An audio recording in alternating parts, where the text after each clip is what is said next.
Hello friends, welcome back to my channel. So তোমরা কে কে আজ বাড়িতে পিঠে করলে, কি পিঠে করলে আজকে তোমরা অবশ্যই কিন্তু কমেন্ট করে জানিও। অ্যান্ড আমার পিঠেগুলো কেমন হয়েছে তোমরা কিন্তু সেগুলোও কমেন্ট করে জানিও।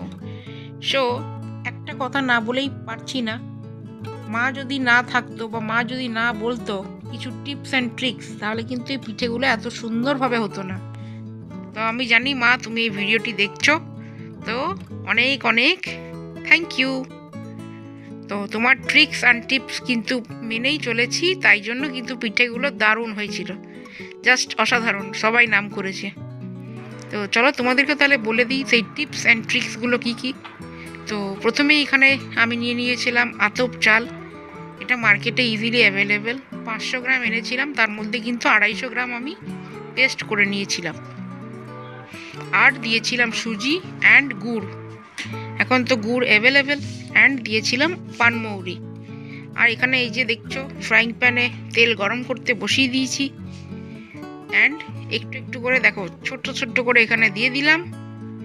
অ্যান্ড দেখো খালি ফুলবে, খালি দেখো কেমন লুচির মতন ফুলবি, জেকবি যত জ্বলবি তত, লুচির মতন ফুলবি তত। তো কেউ কিন্তু দেখে এগুলো জ্বলো না, ঠিক আছে? তোমরাও নিজেরা ট্রাই করো, অবশ্যই পারবে। कोशिश करने वालों की कभी हार नहीं होती। সো ফাইনালি দেখো আমার সব পিঠেগুলো সুন্দর ফুলে উঠেছে।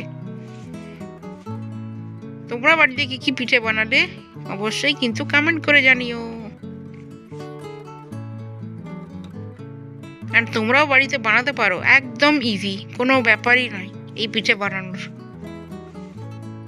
কাল থেকে কিন্তু পৌষ মাস শুরু হয়ে যাচ্ছে।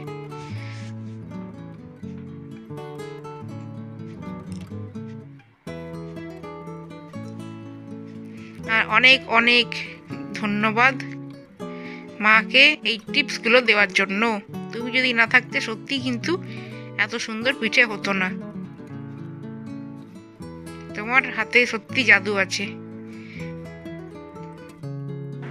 তো দেখো আমার পিঠে কিন্তু সব রেডি। অ্যান্ড এই যে আমার টেস্টার চলে এসেছে।